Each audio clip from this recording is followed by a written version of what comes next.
for who, get a sense for who is in the room here. And I wondered if you might just get a picture of the room, or if people could just introduce themselves. I'm John Higgins. I'm an adjunct professor of media studies at the University of San Francisco. It's a Jesuit university. And I wonder, if I'm going through here, if people wouldn't mind introducing themselves and just a little bit about what brought you here today. So who'd like to go first? I know. You're probably, particularly if you're on Zoom, just recognize that somebody asked you for something and you're going to have to run back from, well, in my case, getting some breakfast. So anybody want to start? And I think, don't forget to take yourself off mute. Christy? Yeah, hello, I can start. My name is Christy. I'm currently in the Netherlands, and I will probably start the Master Storytelling in Loughborough after the summer. And I'm waiting for the confirmation that I graduated cum laude from Liberal Arts and Sciences in Maastricht, from Maastricht University. So that's a little bit about me. Great, thank you. Somebody want to go next?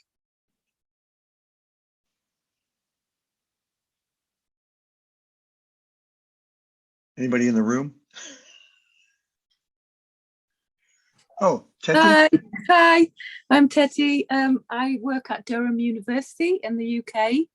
I'm an associate professor. I work in teaching and learning, and at the moment, I am running digital storytelling workshops, but also I'm supporting the professional development of staff and doing work with curriculum. So that's what I do. So I'm really excited to hear what you have to say. Nice to meet you. Great, thank you, Teddy. Nice to meet you. And anybody else?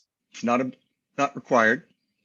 And I think, could you, in the room, could you turn on the mute? Turn off the mute. There you go. Hi, well, I'm Charlotte Kennison, and I'm actually the only one in the room right now, John, but I think it's because, as you mentioned, the Railstrict people have started to leave the conference early because they are trying to catch any train that's still running anywhere in England.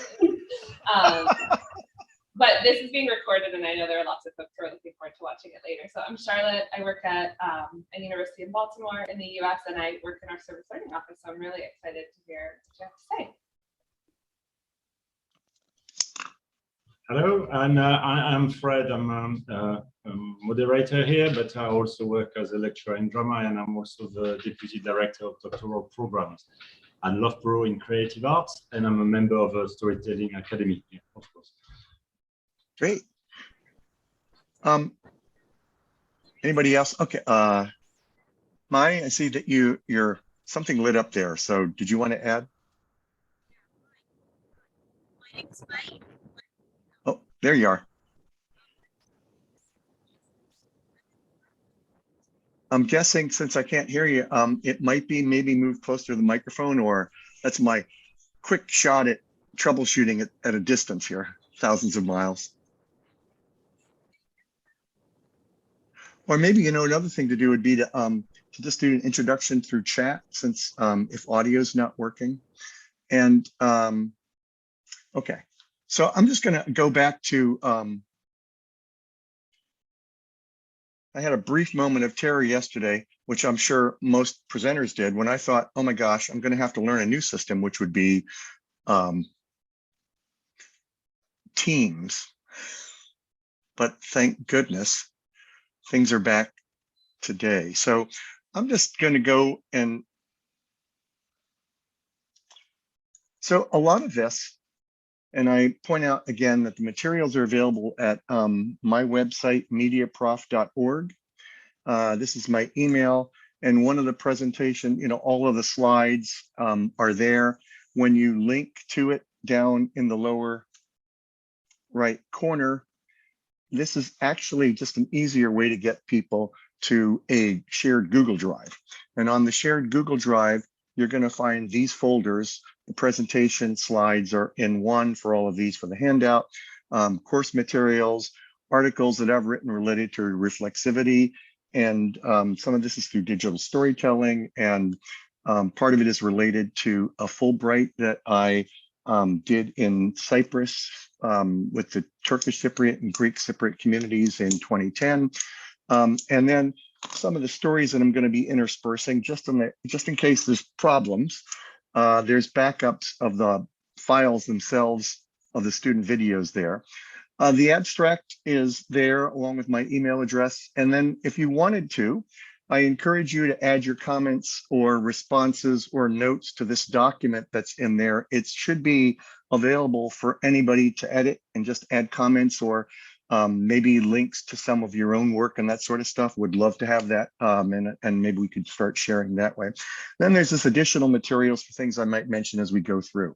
But you will notice as you get there that it's owned by Bubba. And it's my misguided probably attempt to hide myself from Google, probably to no avail. But this does bring in the notion of reflexivity throughout. So we can't ask people to do reflexivity with the people we work with unless we're willing to engage it in ourselves. So I've spent some time looking at this, and I think one of the clues is in the bio that's related to the abstract, where it talks about my background, which wasn't always academic, but in the United States before Ronald Reagan cut all funding and we had this incredible increase of mental health issues on the streets and homelessness that he introduced in the 80s, I was a busker and have worked in television and video using puppets. So that's Captain Cosmos, AKA Bubba, Obayoyo, Merkel the Wizard, the Demon Brew or Root Beer if it's with kids, and Roscoe, who pop up from time to time in different presentations. And so now you know why and whose picture that is when you're looking at Bubba. This is what I did for 30 years. This is what it looks like. The belt kept on getting smaller. I don't understand how or why, but this is something I did for many, many years, and it was participatory. This is at a school in Cyprus. And if you're interested in more of this, what I've been doing recently and during the pandemic was working with puppets on screen. And so there's a video here about the puppets and Pick a Flower and Halloween, if you're interested. So I figure that if you get bored with what I'm talking about, I'm giving you all kinds of places to go to have fun while we're going through this. But so it's through the pandemic, and there's more on that YouTube site with SF Media Prof. So my focus here and storytelling, and what resonated when I first got involved with digital storytelling, was how it seemed to move from my interest as a puppeteer and people sitting around the tribal fire to this notion of something else I've been long engaged in, which is technology and the electronic hearth. So with that in mind, I'm just here's the overview that we're looking at. So this really bounces off of a course that I taught in 2019, was originally intending to present in 2020, but something happened that year that kept us all from getting together. So this is the notion of service learning, and it's a description that's getting challenged or that's getting expanded in something called community engaged learning. And USF, the University of San Francisco, again, a Jesuit institution where I work, it's a media-focused service that the class organizes around. Students will either help out on campus with student or other professional media needs, or they're going to be focused with civil society groups in San Francisco, which would be a senior citizen technology center, and another one called the Pirate Store that helps kids with tutoring, and some other possibilities that they might do for service work in San Francisco. So this is the basis of this course. And the framework of this are described, and I can go into these in more depth if that's an area of interest to people, but these are the areas that it pulls from in terms of reflexivity and the practice. So some of them are theory, some of them are practices that pull together. And it's interesting, I think, when all of us meet something that sort of resonates and clicks with us, with a little exploration, we can figure out, oh, I see, because well, when I took my first digital storytelling workshop in 2004, it clicked so much with Freire and critical pedagogy and sense-making methodology. And so it was easy plug-in for the story circle and the process of reflecting and listening deeply to kind of intersect with all these others. So here are some of, some of the materials that were used in the course. I can't stress highly enough how helpful the student companion to community engaged learning was for this course, mostly because it was targeted and talking directly to the students. And so I'll talk about some of the practices we go through, but there's some of the other books that were used in there in the course, again, on that online resource area.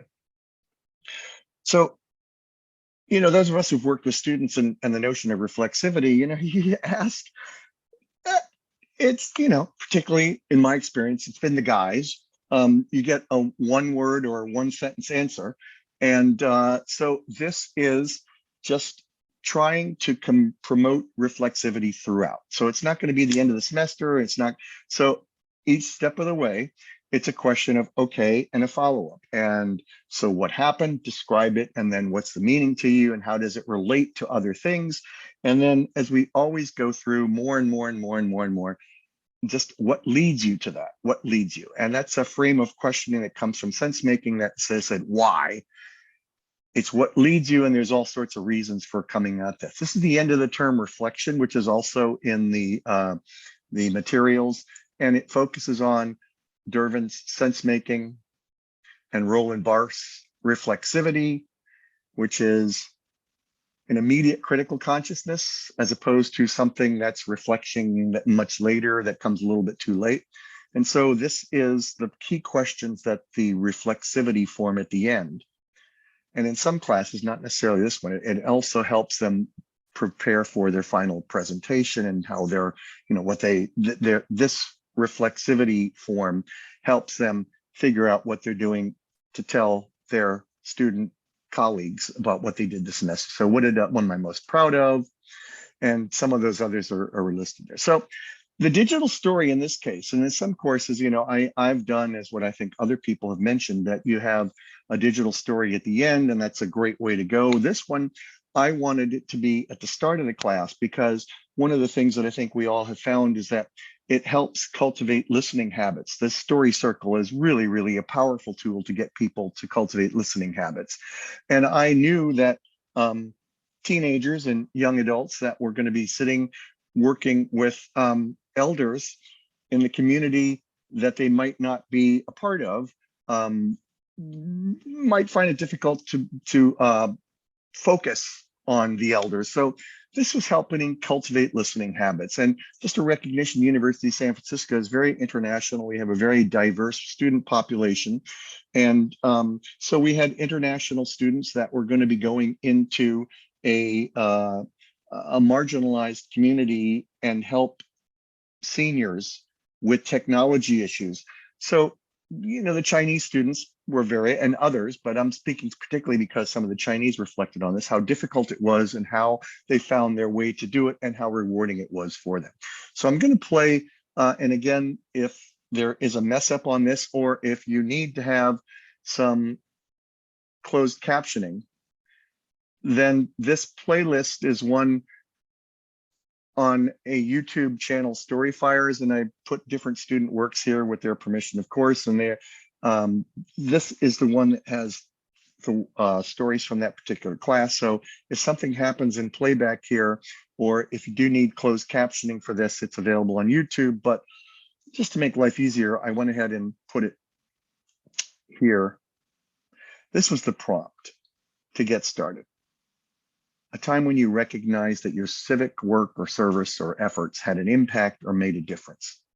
And so I've chosen 4 that I'm going to intersperse throughout the presentation, or maybe only a couple, and you can go see the others on your own. And this is the first one. And I've got my fingers crossed, because you're going to hit that button and say, well, I hope this works.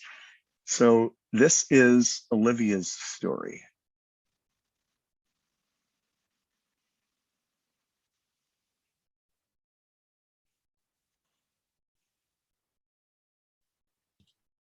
So sorry to interrupt, John. Is that meant to be with a sound? All right, yes, I'm sorry. Do I have to do something to share sound? Yeah, so when you so unshare your screen and then share it again, and on the top there's a when you click on share, there's a window opening, and on the top on the right you will have the option to share your computer sound or sound from your computer. And if you tick this box, then we will. You're right. Thank you for stopping me. This is great. And I look at my notes and I see that's exactly what it says. Thank you. I'll go back here. All right. Thank you. It was my third time in Mexico building houses. We had just completed the house we had been working on all week and gave it to the family the day before. For many of us, this trip is an annual trip, and we make bonds with people we helped in the past. We spend all week helping them build their house and see how joyful they are as they open the door. Today was a free day, and some went sightseeing, others to the beach, some to visit families from years prior. I was in the latter, going to see the family from the year before. So that day, we all packed into the van, which was probably over capacity, and headed over. Out of the 3 years I had built houses, theirs was definitely one where you could feel the change. When we first met the family, their house was made out of scrap materials like drywall, random pieces of wood, and some cardboard, and they were using a camping stove to cook their food. By the time we left, they had a 2-bedroom house, electricity, and a real kitchen. The 3 kids finally had their own beds, and no one was sleeping on the dirt anymore. When we pulled up to their house, we were amazed to see how much they had upgraded. Within 1 year, they had built a shed out of their old house, a garden, a porch, a pen for some animals, and bought a rowboat. I had seen other houses in the past, but none had looked as changed as this one. Every year, we all know we are changing people's lives, but it was so eye-opening to see that something I had worked on made such a difference to a family and drastically changed their state of living.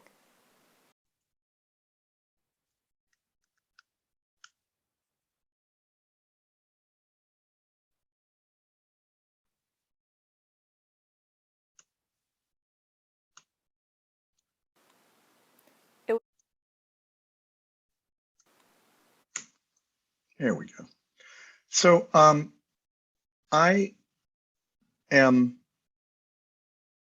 pausing just because I'd like to get a sense for what people would like to move to. I can jump around to any of these, and I think working as a busker for many years has helped cultivate a nonlinear approach to life, which why some of these frameworks resonate. But is there, I can sort of breeze through some of these, or I can focus on something if anybody has a particular interest in this. But it'd be helpful to hear now in chat if you'd like to. Is there an area that somebody would like to jump to? I've covered the overview here of service learning, reflexivity. I haven't really talked much about the reflexive frameworks. Haven't really talked much about the course designs, but I'm just sort of looking to see if there is a particular area of interest, or you want to vote on which ending you'd like to see to this part of the story. If not, I'll just give it a couple seconds and that's okay. Otherwise, I'll just sort of go into these areas and theory and process. Okay, great, thanks. Well, Christy, how very nice. But Mai has introduced herself also in the chat here. So I'm going to go into the reflexivity area, which so in this particular area, I'm looking at these that I identified earlier. And some of the articles that are here starts with this Paulo Freire and social transformation that I worked on in 1997. And it actually tells a story. It's a reflective piece that I give to students to start out, just to help them kind of situate all the different items that we're talking about here. So I have to assume that, as educators are probably familiar with Paulo Freire and his work from the late 60s in Brazil. He was adult education, literacy, but moved on to much, much bigger issues that are global in nature and cross-cultural. And the whole idea here that he's going for is it's not schooling that we're interested in, but what we're interested in is lifelong learning, and learning as a way of emancipating, becoming aware of our social realities. And then I think what the really big key here was then taking steps to transform it and to learn our own learning and transforming the world. So it is personal self-growth and it is social empowerment. And I think these days, particularly in my part of the world, there is this sort of focus on individuals that sort of leaves out this other part that we're connected to our social collectives. And so what becomes a truly democratic society is part of what hopefully the social transformation is. So this is this lifelong learning, and it's not necessarily schooling.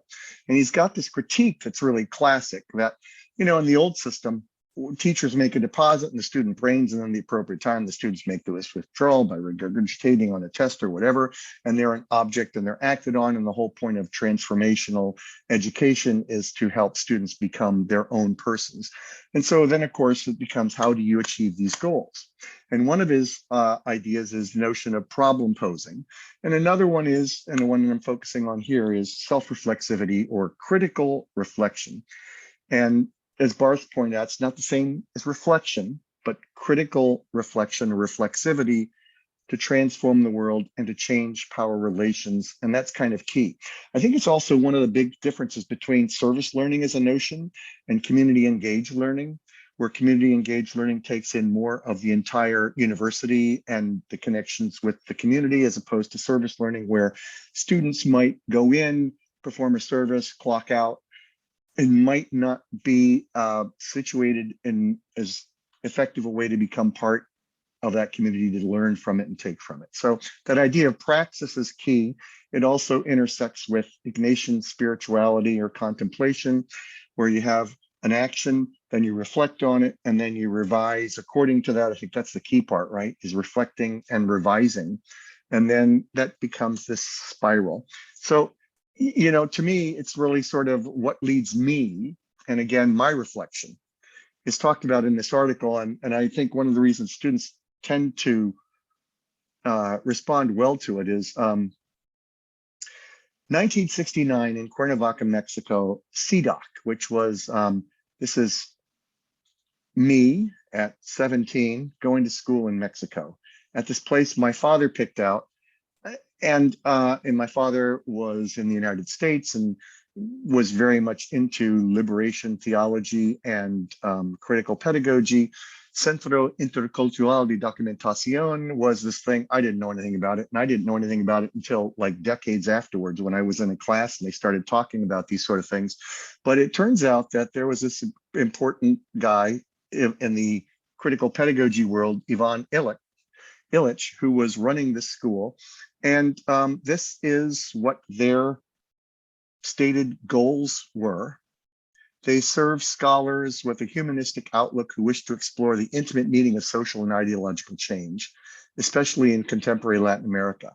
It's become a meeting ground for persons who seek understanding the effects of social revolution, quality of individual awareness, and on the character of social groups. So, right, to a 17-year, yeah.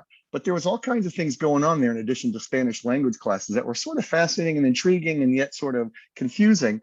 And it wasn't, you know, I keep things, artifacts from time to time. And when I took this course decades later, I went and looked, and sure enough, there was this,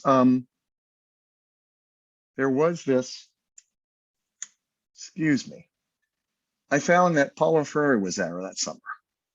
I had no idea. I probably didn't know who he was, some other old guy walking around that campus, but it does tell you that we don't know. And I think that it's helpful to pass this along and to share with each other. It's not a focus on me, it's a focus on how magical these things sort of seem that direct us, that we can't see until decades later. And so that becomes a way of helping students to focus on, well, you know, maybe instead of the Pink Floyd, you know, The Wall, we don't need no education. You know, here's Bart Simpson. So I'm boiling down this notion of Ignatian contemplation, which goes through some of the same things as Freire, which is not surprising since there's a lot of liberation theology from Latin America in a lot of this, experience, reflection, action. And then there's this sense-making methodology. And I was lured back into graduate school to pursue a PhD from puppet work. That's another story. But this really resonated with me because it was stated to be informed by Freire's dialogue. And it says that the nature of reality is discontinuous and people experience these gaps. And that's how we then try to bridge these gaps. And I guess part of how I could relate to it was that what drew me back to graduate school was this comic book that I found in a comic book store in San Francisco when I've always collected Uncle Scrooge comics, and there's a whole thing about Uncle Scrooge, not like your typical Disney character, but I came across this in the comic book section of a San Francisco bookstore in 1980, God knows. And it turned out it was banned in the United States, and it came from Chile and Matteiart's Marxist revolution and some of the studies that were being done there on the classic popular study on cultural imperialism, children's literature. I was fascinated, and so this took me back. So the notion of people experiencing gaps and you can't see how they bridge that gap in their life really, really sort of resonated with me. So the process is very much user-centered.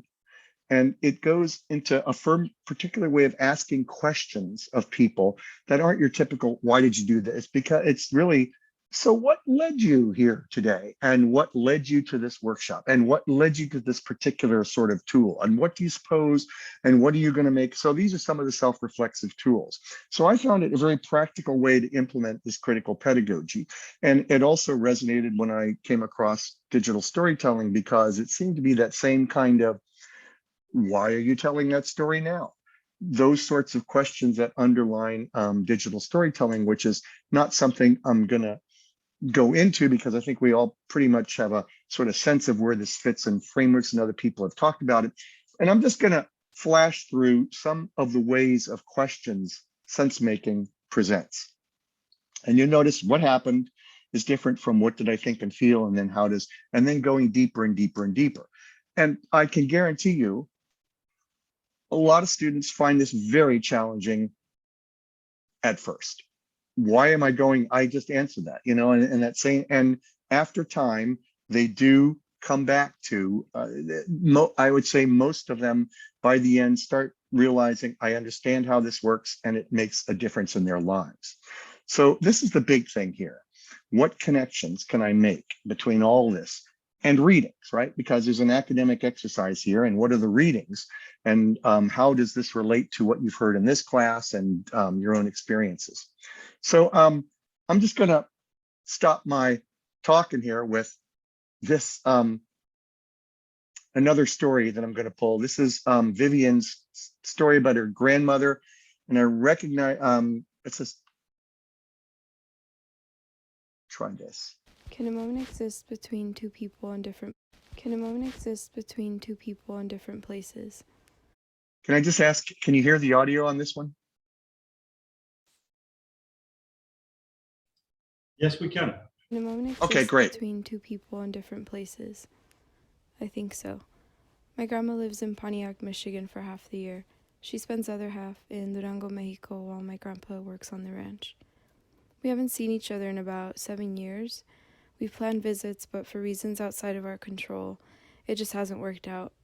We keep each other updated over the phone. Most of our calls are on weekends. We have a close relationship, and that's always been my normal. This past June, she wished me a happy birthday like she does every year, only this time I realized how special we are to one another. She thanked me for always taking her calls and sharing the different phases of my life with her, for being a good listener and just overall maintaining a connection with her. She pointed out that I am the only grandchild out of 11 that she can actually have a conversation with because of the language barrier. I was a bit taken back, and after I reflected a bit, I realized a lot of things. One being the irony of most of my cousins only speaking English, because without my grandma, they wouldn't have even had that opportunity. Another realization is that essentially, I'm an extension of my grandma. I'm able to live the kind of life I do because of choices she made. She gets to see the impact of her choices through my milestones. From my end of it, I get a better sense of my lineage. Her early adult experiences remind me of how privileged I am to live this life. For some reason, I get a strong sense of urgency, pushing to see how far we could go.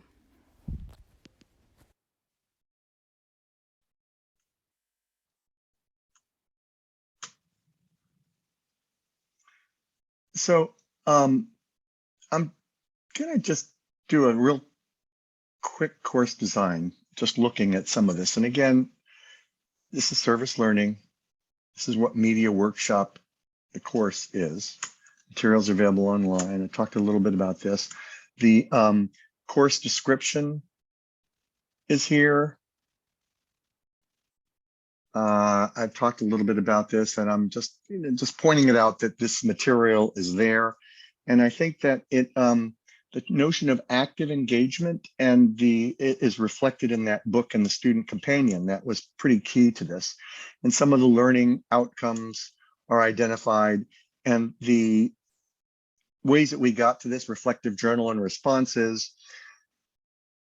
The journals, are almost a disaster for at least half the class for the first couple of weeks until they get used to, that typical, what does he want? Until hopefully it becomes part of what they find helpful for processing what they're doing. So we talked about the digital story to help get this started. This book, as I mentioned, is really pretty key and was very helpful in getting students. Some additional resources that are listed on that additional resources page that I've found helpful to either use part of them or assign readings for some of them are listed here. I'm gonna skip this one for now and just identify that so this, I think, is one of the things that is is significant to me. And at the end of the semester, no matter what's going on in the semester, I always find it a delight, and sometimes we wonder whether or not we've touched anything or how things have gone. And these always bring me joy in recognizing that some of my efforts and some of their efforts, and that they, that aha moment happened. So I think just a couple of these might be helpful in this. And this one is, in this course, the significant thing that I learned is about why we should have community engaged learning. At the very beginning of the volunteer, I feel like to achieve the requirements of this class, but until I read about a book about CEL and work at the Senior Center, I understood this would help me to gain more than I thought, because I learned how to work and communicate with other people. Also, learning to be more patient with elders. This is a theme that came up a lot for some of the reflections. I thought I could not work with these people before I went to work because I'm not very patient with my grandmother and grandfather at home. And after this time, I learned how to communicate with them and be more patient on everything. This helps me to introspect my attitude to my grandmother and grandfather. And this was a student from China who was working, as she mentioned, and this her weekly journals talking about the struggles that she went through, really were very touching. And can I talk and click and not have it go anywhere at the same time? It's hold on one second. Okay, good. And this is Simone. I found the storytelling assignment interesting because I think it's a skill we sometimes forget to think about or revisit. And this is 3 months later, right? After the story. Storytelling improves our communication styles. Having an assignment that pushes us to slow down, strategically think about what, how, and when we say things, to package it into a video was challenging and rewarding. It made me realize that there should be a bit more of an emphasis on how people say things rather than what we say, although this is extremely important too. I say this because people tend to remember how we say things and how it made them feel. This leads to better retention of the actual content. Or was that context? And then the first exciting experience, first assignment about digital storytelling. Telling a story is a hard thing. Like, tell me about yourself or a memorable moment. It's tough for me to think about a memorable moment, so there are a lot of. So I cannot decide which story I want to tell. I started to watch my photos on my phone and computer and try to find a memorable moment recently. I found some images took by 2 years ago on my birthday, and I can have that day seen. I realized this is the moment. it's just, having somebody recognize that one of the things that you want to have as a lesson for life is that everyone just wants to be heard. There was another student who said that he found exciting and useful an idea he cited from the CEL book, that the best relationships are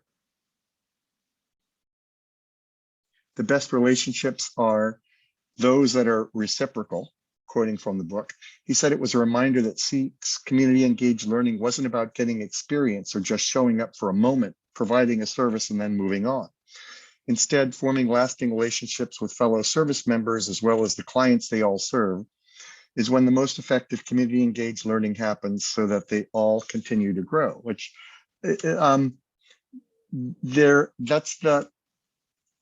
finally, Reginald saying, and I've heard this from other people talking about service learning, is that sometimes the students come in and they're kind of grumbling because they have to take this requirement, and connecting with the community and hearing stories and some of the other goals that are achieved in the course usually means that the students will come out with a very different perspective than they came in.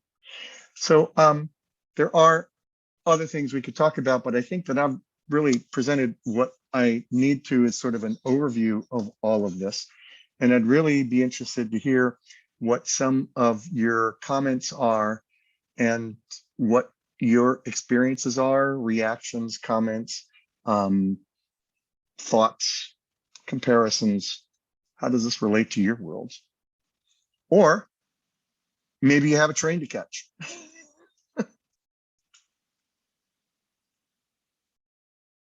Anybody? Thank you, John, for this great presentation. I don't know if you can see us. Thanks a lot. So if we, there you go, we got some reactions here for you. I need to turn on video end, but Yes. not unmute, right? That's okay. it, yeah. Hey, John. Can you hear? Can you hear me okay? Yes. Okay.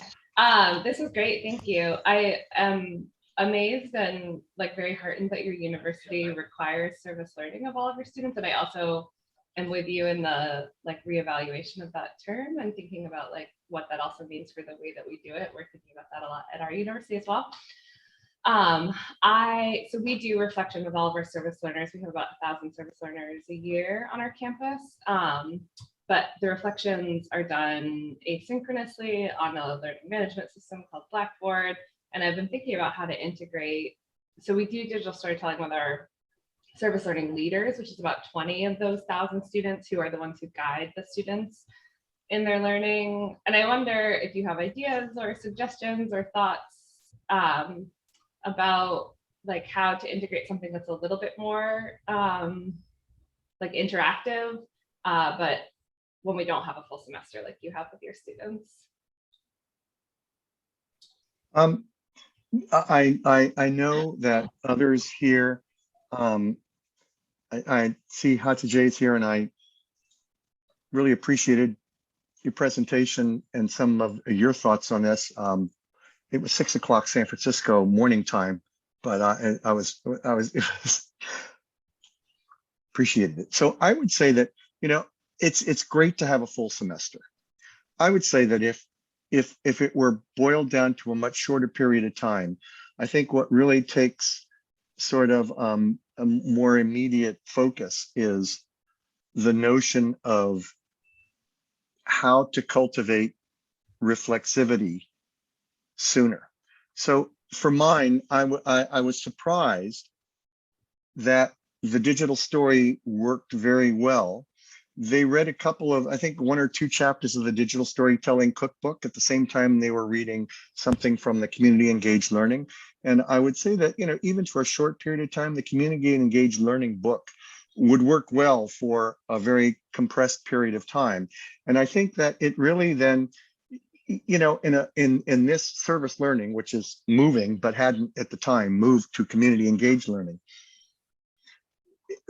there are so many details that the university requires or the department requires to make sure that it doesn't become,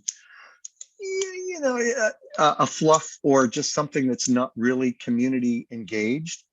So I think that it would be possible and it is possible to have much shorter time frame for this, but I think that it depends on the partners that you're working with in the community and what they require for service component, because they're in our case in San Francisco, they were looking at people for 3 months period of time on a regular basis, and that played into the structure of the course. But I would say that in a shorter period like that, it would really focus on the reflection and why we're doing this, and all of some of those basic ideas in reflexive education. What's it there for, and how does it serve the community for it? And I'd be certainly interested to hear other people's responses as well to that question. So thanks, Charlotte. If I may, I mean, I don't. Christy, please. No, go. Yes, please. Go I'm ahead. not a professor. I haven't taught anything like this. But first Well, of that all, means you're like more qualified than. like it's so great to hear this. I wish I had a course like this at my university available. I remember going to high school and we had something like this, but they took it out because of lack of funding. So they scrapped that entire project. And then when I was 16-ish, they were looking for volunteers for a disability festival here in the Netherlands. And I dragged a few friends along, like, come on, we're going to do this for 2 days. It'll be fun. And it was just 2 days interacting with people who had either a physical or a mental disability. And one of my friends at the end just turned to me and said, you know, I had completely forgotten that these were real people too.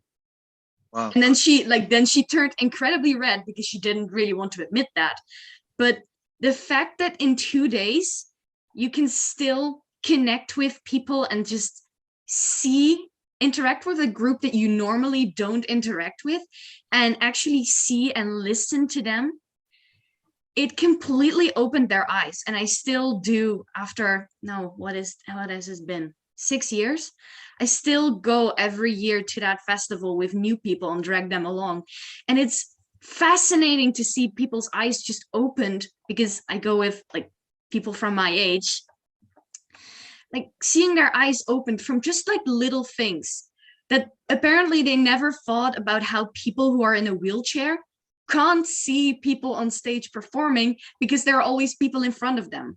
So this festival has a raised stage for people with wheelchairs so that they can actually see, and that the people volunteering there actually think at the end, like, I never realized how much in our world is just privileging able-bodied people, or just my privileged group in general. So I guess what I wanted to say is, it depends on the group. It depends, of course, on the activity, but it's so incredibly valuable what you do and what you give your students this way. So keep up the good work, I guess.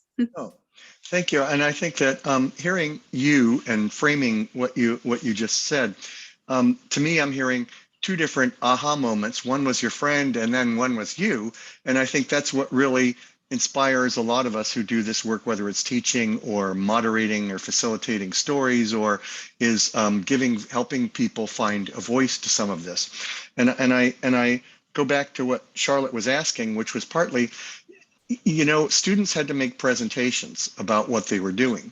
And rather than the same old boring, here's what I'm, you know, we wanted them to give some depth that had themselves in it, that was showing a little bit more than, yes, here's where I go to this place and here are the people. And so part of that was to help them see that in telling a story, the soul that you're expressing, and things like a 1969 picture of you in Mexico and how you pulled all this together, right? How that really pulls in people and makes them interested when you thought that nobody would care about my story, which is probably something all of us who have facilitated story circles about, why would somebody care about my story? So I think that in this case, the reflection helped people feel more comfortable standing in front of a group or sitting in front of a group or with a smaller group in the classroom and sharing their aha moments, and not feeling like, you know, it's probably not something your friend, a lot of us, you know, like, well, oh my God, I didn't realize. Well, well, that was stupid of me. Why would I even want to share that sort of thing, which is a vulnerability. So I think that that whole notion of making a class setting a place where people can feel comfortable and be vulnerable, which is part of what we're looking for in critical pedagogy and also in digital storytelling. And my takeaway from the process is part of that. So going back to Charlotte's is like, if condensing it, how do you get there? For my class, it was meeting once a week and it didn't meet every week. So it gets more difficult, but I think that the more face-to-face that there is, or Zoom to face, and the more that people are comfortable with each other in terms of showing vulnerability, that enhances some of these reflective moments. But that's what we're, I'm guessing that's what we're living for, right? Is that aha? Oh my God, right? What a notion. I am thinking now of some moments in my own life that I'm choosing not to reveal because they were really stupid, but they were aha moments nonetheless, right? Like maybe someday together with the appropriate beverage, we'll share stories like that. But thanks. Anybody else?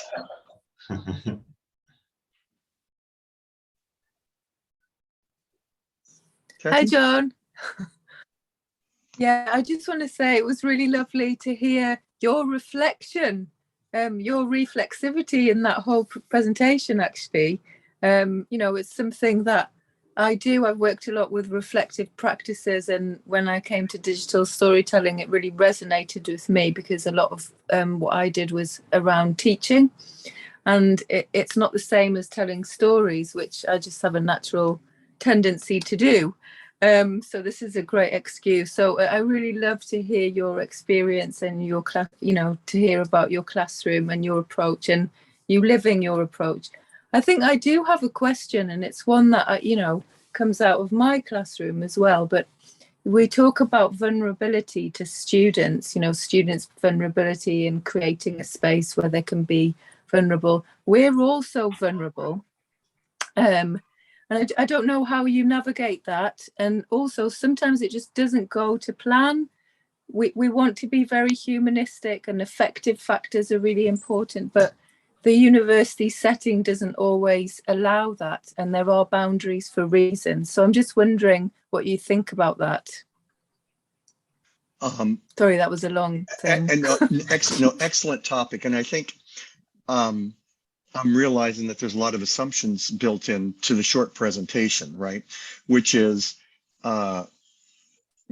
sometimes there are factors, whether they be people or the structure or the building that you're sitting in, where no one or some people don't feel comfortable or vulnerable. And I think that this is one of the things that is talked about in the book that's community engaged learning book. But I think it's also something addressed by digital storytelling in the story circle process. And it's something that's talked about in pedagogy, critical pedagogy, is the notion of making space for other people to tell their stories. And I think how one interprets that, how I interpret it, is to constantly refer back to recognizing that the typical institutional education, which, we're all part of, well, many of us are part of, and hopefully we're doing something more than that. But it's not always a safe space, or it doesn't always feel safe, or it doesn't always feel open. And despite your best efforts to help cultivate that, for me, if I've sensed, one of the things I love about teaching is that doing decades of performing on the streets gives you this sort of sixth sense about where the audience is, And so I've found that some of the things are to make it smaller groups, to just have one or two people, and not necessarily, or to even take somebody aside and just recognize that their contributions are helpful and everything. You can help open up to help encourage other people. And I recognize this is something that so older white males, had to have this talk at some point with somebody had to say something because the culture trains you differently and expectations are there. So I think that it's not bad to have that, and I think students can handle it, but I think you're touching on something that I'd really be interested to hear some of your responses to that, because I think it's something that's I've heard in different academic settings and in digital storytelling discussions. Joe and Amy and others have talked about the ethics of what we do and how that handles. And I think that ties into some practices at the university about research in the community and that sort of stuff. So these are just some of the thoughts that I have about, yes, you're absolutely right. And how do we maintain that safe space? And how do we encourage people, even though it might be a setting that doesn't always do it? And certainly we do like to share success stories, but maybe I should be sharing more of the failures, because I certainly learned a lot more from some of them. But so Teddy, I'd be interested to hear your own thoughts about your question, or what sort of solutions you found or thoughts. Well, yeah, I think that, thank you. I think one of the things is when we kind of ask a student to engage in this because it's part of a course, it's very different to what the Story Centre is doing, for example, where it's voluntary, and it, in other words, when we're asking them in a sense to be vulnerable, and obviously we're not, they've got agency and we don't want to push them, but there is still an element, and with all reflection, that you're kind of bearing something. And that's quite difficult. And actually, reflective practice in general is about challenging assumptions. Reflective practice in teaching, for teachers as well, or for anybody in any profession, is about kind of finding those moments. And the digital story allows us to process in a certain way. But at the same time, that's actually very difficult to navigate for people, and people don't want to always look at their difficult stories. So yes, you're absolutely right. I think we focus on our achievements, and when the students praise as well, but there's actually things unsaid. There are invisible spaces which we don't always tap into. So I think that's interesting. It's something we mustn't forget in all of this. So yes, I don't know, that's my response, and a response for now. I appreciate your comments, and I think back to some of the things that I glossed over a lot in the critical pedagogy.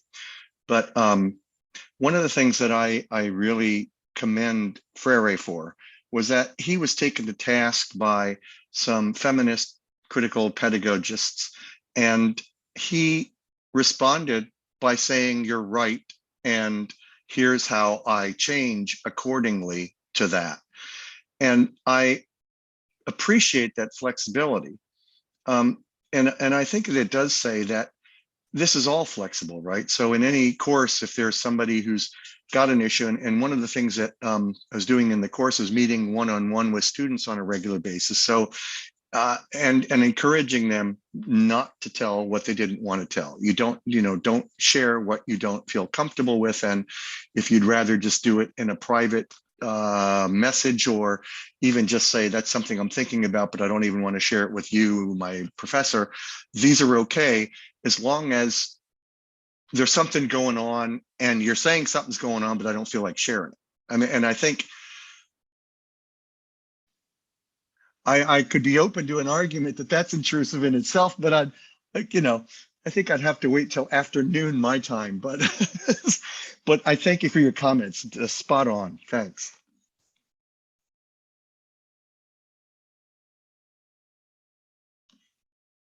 Any other thoughts, reactions, feelings, emotions, your own experiences on this? I'd just like to say I really appreciate the opportunity to talk with you, and I've gotten quite a bit out of it, and appreciate your comments. And I realize, at the very end of an engaging workshop for people on site, I appreciate it. I'm sure that you're not just going to be drinking till, oh, wait, it's not 8:30. It's after 4 your time, so you can drink anything you want, right? So Frank, Fred, and Charlotte, and thank you for helping out on this, and thank you everybody for joining in. Thank you, John. That was right, and thank you for all your comments online in the room. I think I'm going to use some of your resources there. So thank you for sharing that as well. It's very generous of you to share these folders online. And yeah, thank you. Any other last? I don't want to have a last word. So do you want to have a last word? Or anybody else would like to say something to conclude?